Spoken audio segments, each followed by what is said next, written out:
இன்டெகிரிட்டியை இழந்து விட்டார், நம்பகத்தன்மையை.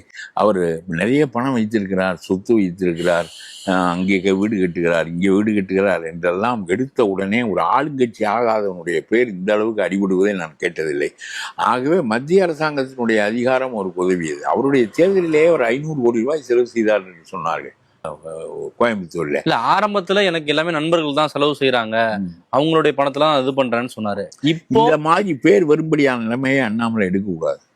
அது ரொம்ப, ஏனென்றால் அவருடைய வாழ்க்கை முறை, ஒரு வார் ரூம் வைத்துக்கொண்டு 100 பேரை வைத்துக்கொண்டு அவரால் வேலை செய்ய முடிந்தது என்று சொன்னால் சரி, அங்கிருந்து பணம் வருகிறது என்று வைத்துக்கொள்ள, அதெல்லாம் இவருடைய பிடிமானத்துக்கு வருகிறது. பல ஆயிரம் கோடியை அவர்கள் அனுப்புகிறார்கள். பிறகு இங்கே உள்ள முதலாளிகளையும் ஆளுங்கட்சியின் பேராலே ஒழுங்குபடுத்தி தன்னுடைய கட்டுக்குள் கொண்டு வர இவர்களால் முடிகிறது.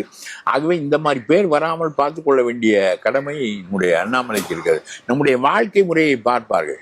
உங்களுக்கு இப்பொழுது திடீரென்று 1000 கோடி ரூபாய் பழக்கடிப்பை அடித்து விட்டான்னு சொன்னாலும் சும்மா ஒத்தையா உட்காந்துக்கிட்டு இருக்கேன், இவன் இங்கே நினைப்பீல இல்லையா? சும்மா ஒருத்தன் எவன் சொன்னாலும் யாரும் நம்புவது இல்லை.